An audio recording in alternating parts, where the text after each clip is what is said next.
All right, so this morning I got a message from a person who wanted me to talk about the Amazon situation in which machines are being prioritized over people.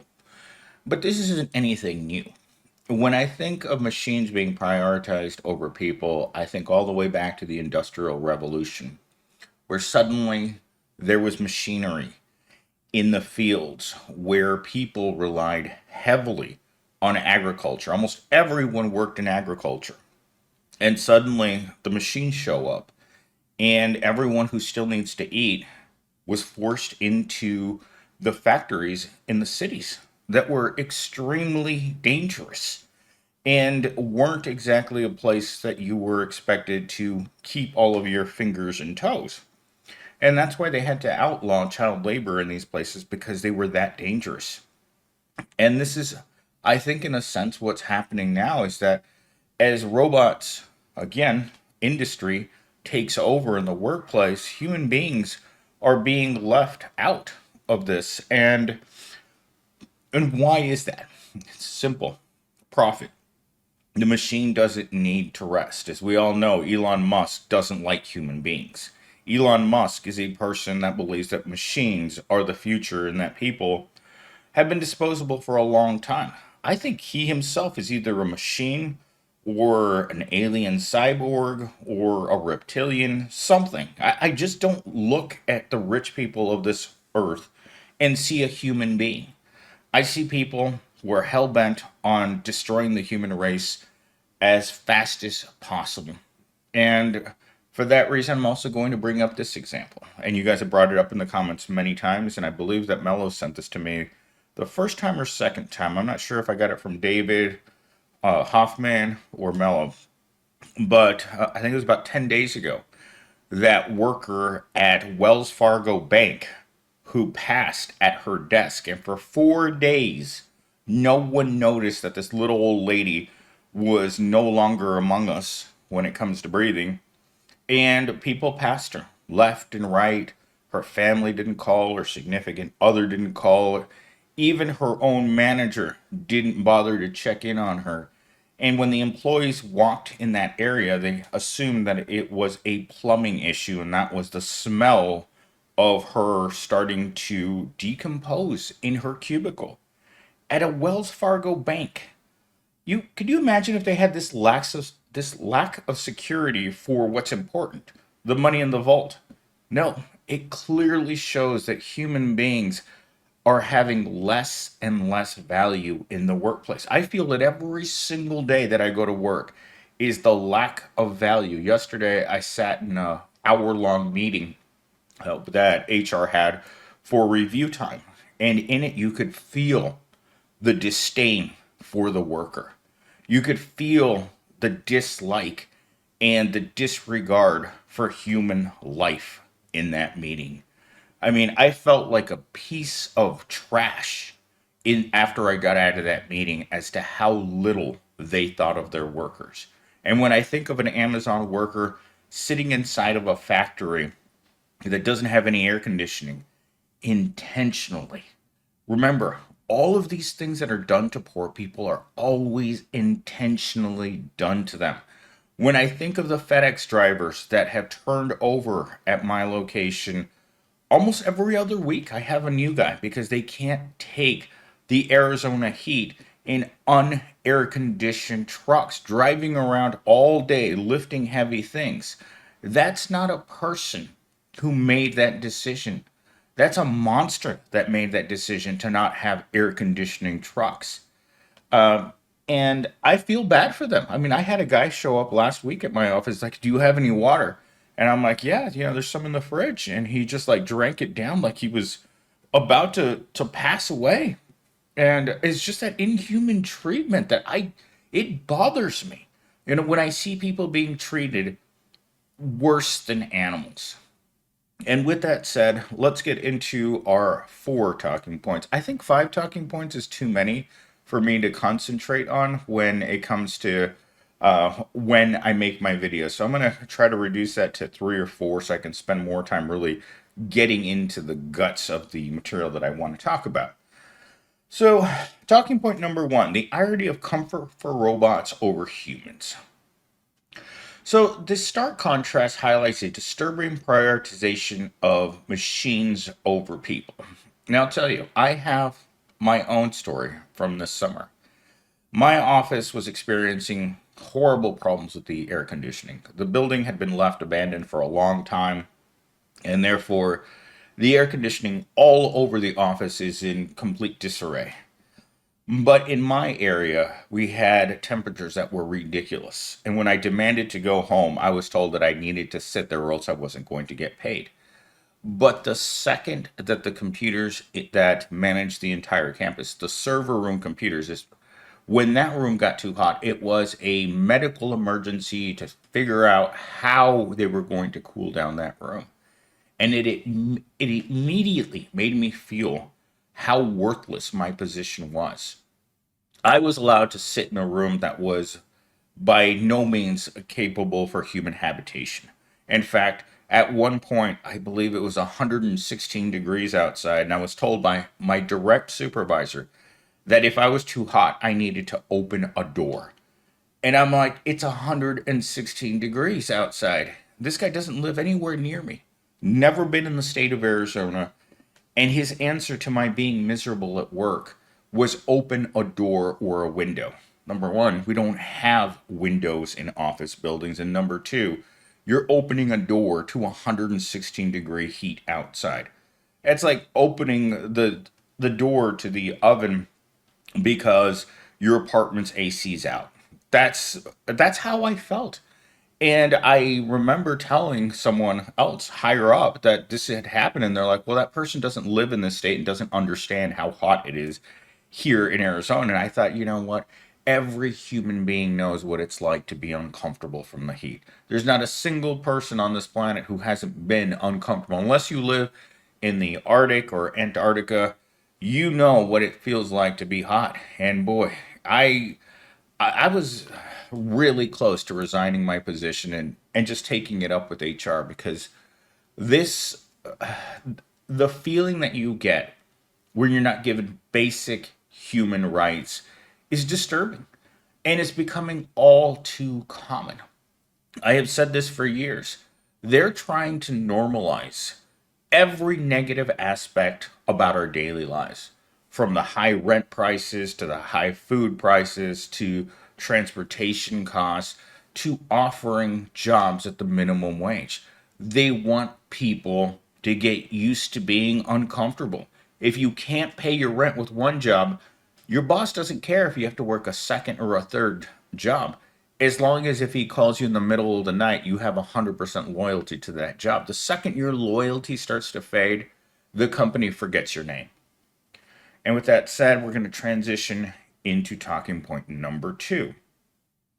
So, as I mentioned earlier, I've had extremely hard time with keeping any delivery drivers.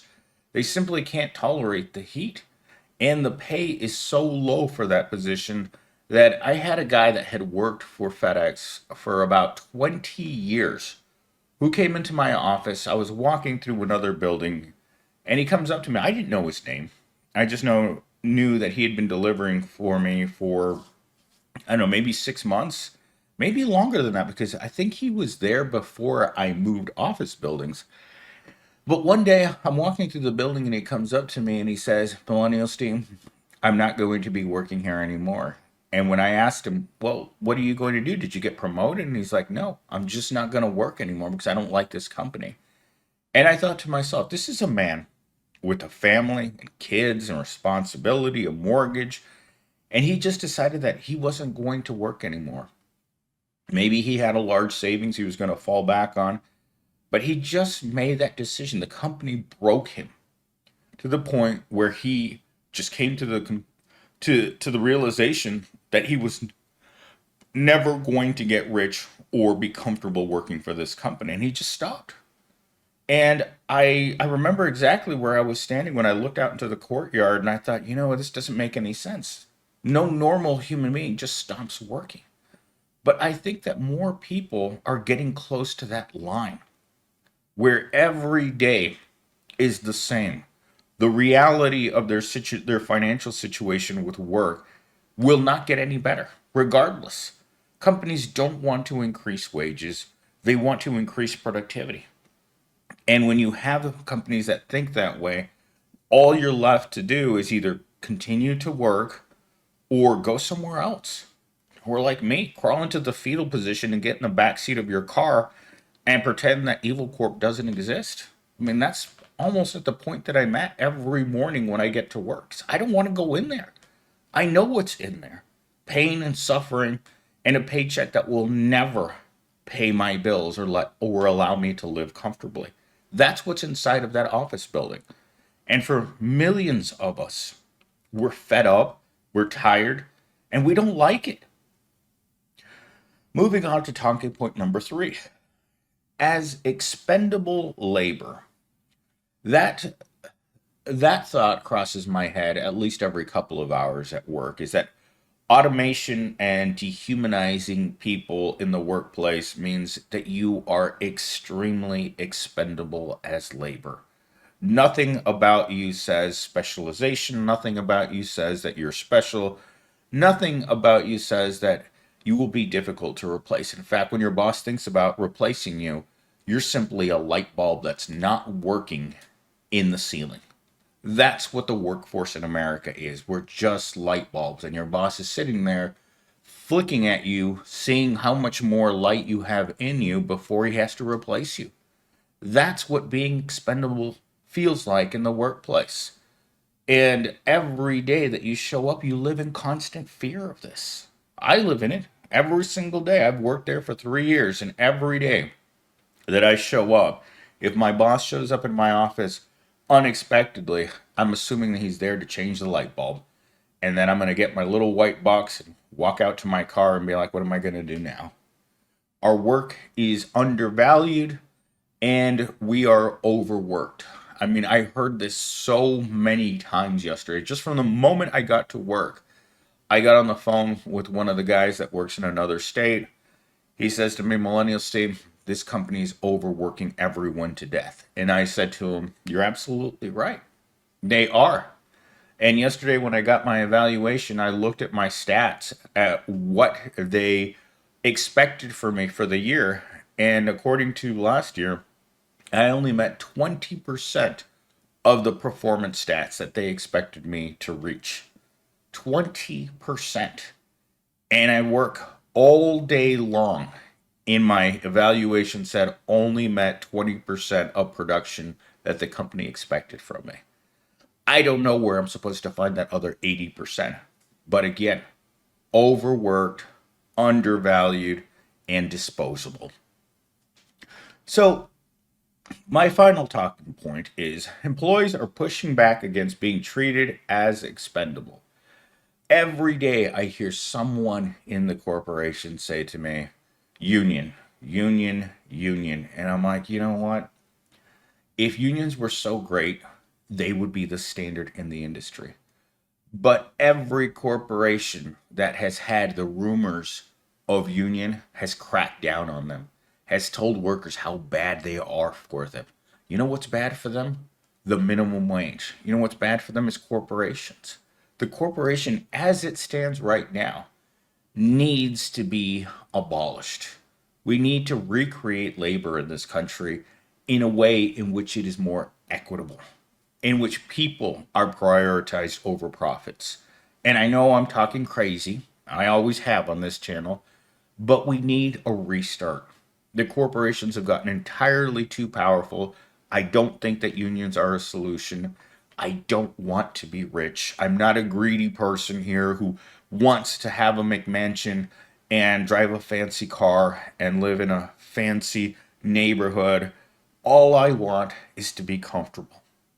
And in today's society, that means making $150,000 or more to be comfortable in a world in which your introductory house in most places in this country costs $1 million. $1 million isn't what it used to be. When someone tells you that they're a millionaire today, you know what it means? I own a home. That's all being a millionaire is today.